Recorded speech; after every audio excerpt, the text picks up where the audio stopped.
I think it's important to understand how you define success on that undertaking. So no matter if you're an advertiser or you're a brand or doing a special event and you want to engage the audience of a social streamer, what are you actually looking to accomplish with that, and how do you judge success? And when you look at these platforms like YouTube, Twitch, Facebook, et cetera, you have these reports that have just tons of numbers on it.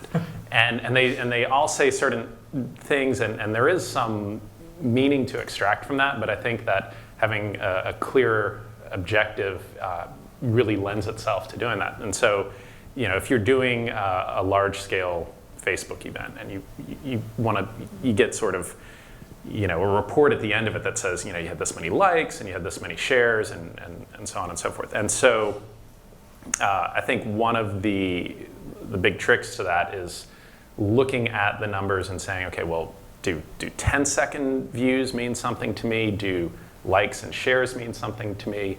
And kind of working forward from that. And there's actually a lot of data science that I think is going to begin to evolve around this when people, because I've seen reports where it's like, oh yeah, we had this many million, 10-second views. And it's like, well, I don't know if that necessarily means anything.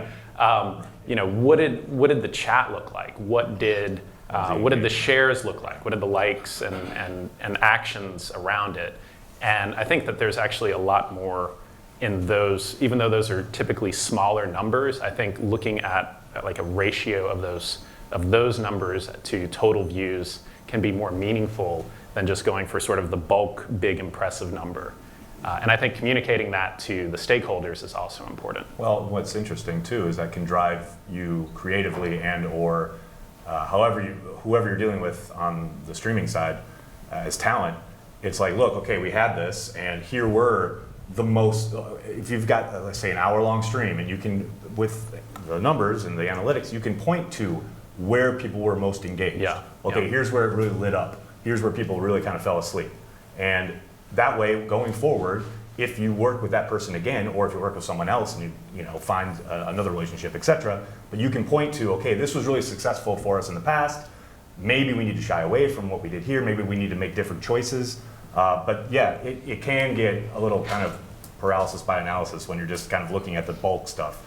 But to me, it's always about going back and going, okay, that was really engaging and people were really on board with this, as opposed to all this other stuff we were doing and maybe we need to rethink that. Yeah, well, and once you lose a viewer, they're probably not coming back. If you bore them after the first 10 minutes, it's not like they're going to go do something else and then come back 10 minutes later. If you lose them, you kind of lose them. So the trick is to kind of keep things compelling and keep them hooked as well. And all that makes itself apparent in the data as well.